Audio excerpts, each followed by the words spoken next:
Have you ever thought about those moments in history where a society just seems to break? It reaches this dazzling peak full of elegance, philosophy, power, and then almost overnight it just crumbles. It's this pattern you see again and again, and it always makes you wonder, what really causes that kind of profound unraveling.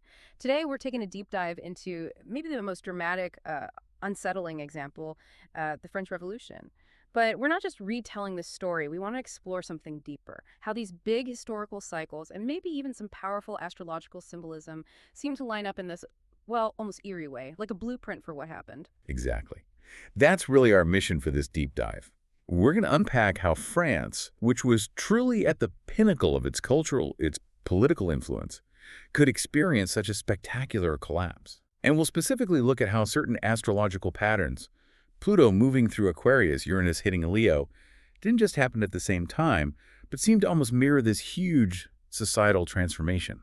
Think of it like a different lens, maybe a shortcut, to understanding the hidden currents flowing underneath one of history's most pivotal, world-changing events. Okay, let's set that historical stage then. You mentioned civilizations reaching an apex of refinement. What does that actually look like, feel like? We picture the grand salons, the Enlightenment ideas buzzing, the art. It all seems so brilliant. Oh, absolutely. And when a civilization hits that apex, it is beautiful, visually, intellectually. Think about it. The incredibly detailed court rituals at Versailles, the amazing intellectual debates happening in Paris, shaping the Enlightenment itself, the fashion, the architecture, those philosophical salons just humming with new ideas about liberty, human rights. Right, a real peak. It feels like culture, art, philosophy are all hitting their absolute zenith. But, and this is the crucial part, that very polish, that surface brilliance, it can actually hide some deep, deep structural problems.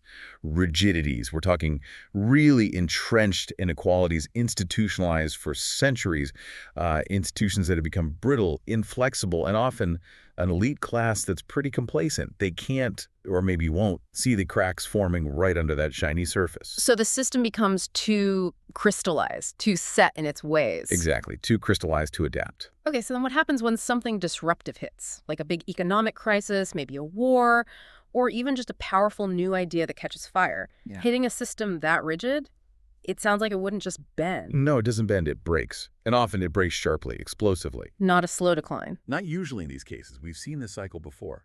Think about Rome, late 4th century. Seemed invincible, right? But riddled with internal divisions. Or Vienna just before World War I. A huge cultural beacon, but teetering on the edge. And of course, France in the 1780s. That's our focus. Versailles was the ultimate symbol of royal luxury. Paris, the engine of the Enlightenment. It looked like the absolute height of civilization. But the fixedness of France's structures, the monarchy's absolute power, the nobility's ingrained privileges, the church's dominance, the crushing poverty for so many. It meant that when the pressure built up, when those new ideas about liberty really started to spread, change couldn't be gradual, it had to be explosive. Wow. It really makes you pause, doesn't it? Thinking about how that incredible beauty and that deep-seated rigidity can somehow coexist right before a massive earthquake, it definitely gives you a powerful way to look at other big shifts in history. Okay, so this is where we start weaving in that astrological symbolism, which is just fascinating. Let's talk about Pluto in Aquarius. This transit was active from 1778 to 1798, right across the whole revolution.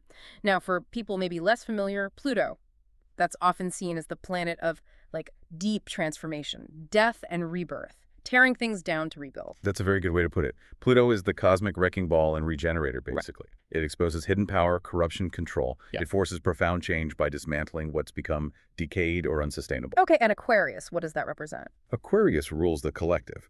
It's about group identity, equality, humanitarian ideals, but also radical change, revolution, even technology, and future-forward thinking.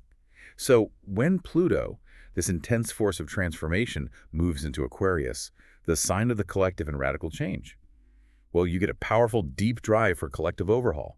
It's about dismantling old power structures, often quite ruthlessly, in the name of ushering in a new era, supposedly based on equality or collective ideals. And you see that reflected directly in the French Revolution. Oh, absolutely. Think about the core themes: liberty, equality, fraternity. That's pure Aquarian ideal, right? The abolition of the monarchy, the aristocracy, the complete attempt to rethink society from the ground up, based on abstract principles of collective rights. It's a textbook reflection, you could say, of Pluto's transformative energy working through that Aquarian collective-focused lens, the very demand for this fundamental societal rebirth seems almost written in the stars, astrologically speaking. But Pluto's transformations, they're rarely gentle, are they? There's usually a dark side, a shadow to that kind of power. You're absolutely right. Pluto always brings intensity and often exposes the shadow aspects of the sign it's in. So what was the shadow of Pluto in Aquarius during the revolution? How did that collective ideal turn dark? Well, in its most extreme form, it manifested as the really dark chapters. The pervasive suspicion that turns citizens against each other, the mass surveillance, the political purges, and ultimately that chilling period we call the Reign of Terror. The collective ideal, the Aquarian focus on the group, it became absolute. It demanded total conformity. And in its darkest expression, it felt it needed blood sacrifices to sustain its vision of a pure, equal society. The guillotine. It became this terrifying symbol of enforcing the collective will, eliminating any perceived threat to that ideal. That's chilling. It is. And what's truly fascinating, maybe a little unsettling for people who track these cycles, is this. Pluto in Aquarius coincided exactly with the French Revolution.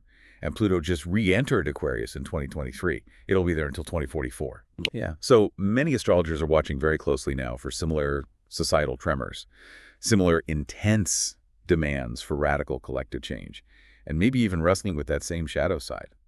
So it's not just looking back at history, it's potentially a cosmic echo playing out now. Makes you think about the big societal shifts happening today and, well, the often unforeseen costs of that kind of radical transformation. Okay, let's bring in the other major player here, Uranus. The planet of upheaval, rebellion, shock. It made its own big move, entering Leo right around 1788, just as things were really kicking off. Now, Leo, that's the sign of kingship, right? Personal glory, the sovereign individual. How does Uranus, the great disruptor, interact with that kind of energy? That's such a critical piece of this puzzle. Yes, Leo is fundamentally about the sovereign, the individual at the center, the sun-king principle, embodied perfectly by French monarchs.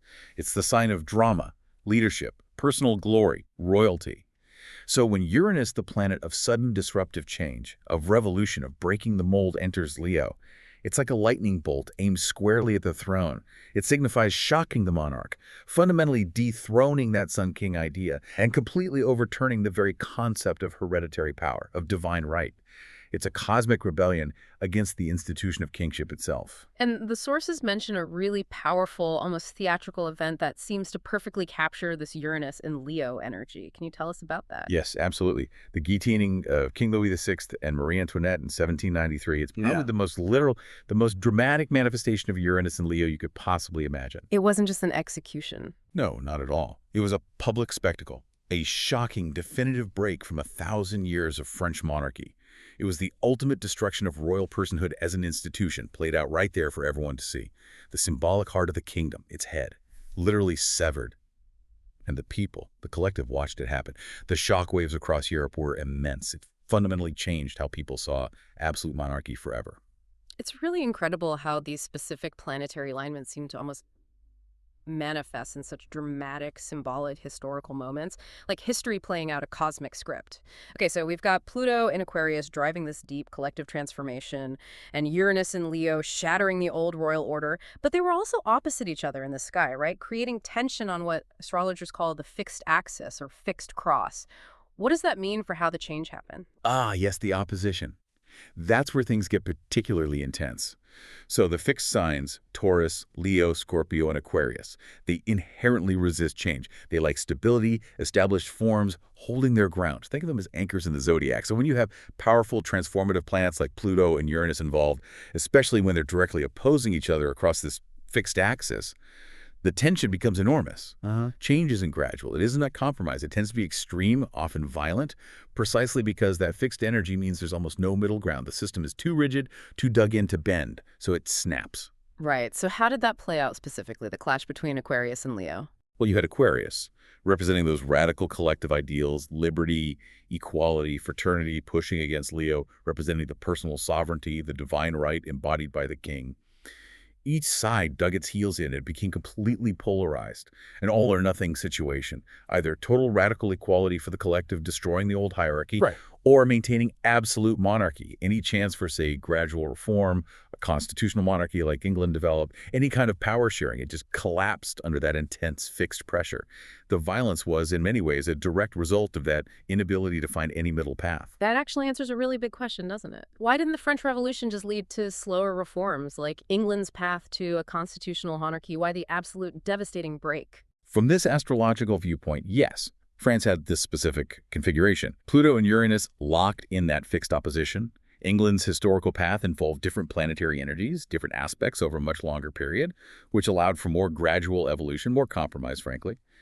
But France's planetary setup at that moment, that fixed opposition, it almost astrologically demanded a complete break, a total overthrow. The revolutionary energy was just too intense, too fixed, too polarized to allow for anything less than a full, systemic, and ultimately violent transformation. It's a really powerful lens for understanding why some revolutions turn out so much more violent and absolute than others. That idea of fixed tension forcing an all-or-nothing outcome, that really stays with you. So if we pull all these threads together now, connecting it back to the bigger picture, it seems like both historically and astrologically, France's peak civilization wasn't just a backdrop, it was kind of paradoxically setting the stage for its own dramatic downfall. That's the core synthesis, exactly.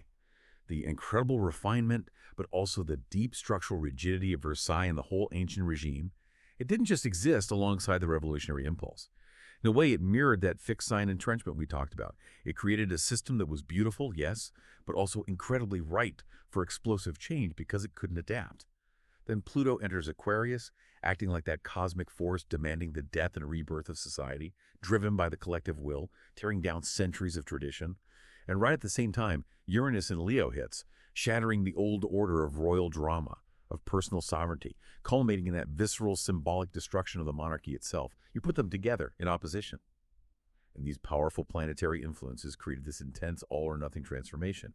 It manifested as one of history's most violent, yes, but also undeniably world-changing revolutions. It was a complete societal reset button being pushed. It really is fascinating to see how deeply these historical forces and these symbolic energies seem to intertwine.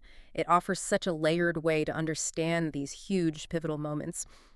So we've taken a deep dive today into the French Revolution, exploring how that very peak of the civilization can, in this strange twist, actually pave the way for its own dramatic unraveling. And we've seen how these powerful astrological alignments, like Pluto in Aquarius and Uranus and Leo opposing each other, seem to almost eerily mirror these profound historical shifts, offering maybe a kind of cosmic blueprint to earthly events. Yeah, this deep dive really highlights that dynamic interplay between concrete societal structures, the historical context, and what appear to be these larger, maybe even cosmic influences. It offers a unique perspective, I think, on why radical change sometimes really does demand an all-or-nothing approach, especially when those underlying rigidities, that fixedness, just prevent any possibility of gradual adaptive reform. So what stands out to you listening to this incredible intersection of history and symbolism? As you think back through history, or maybe even look at current events, where else do you maybe see this idea of fixed tension playing out? What other peak civilizations, perhaps, face similar internal rigidities that eventually led to those kinds of dramatic, all-or-nothing transformations? Something to keep exploring, for sure. Thank you so much for joining us on this deep dive. We really hope it's given you some new insights, maybe sparked your curiosity about some of the hidden forces that might be shaping our world.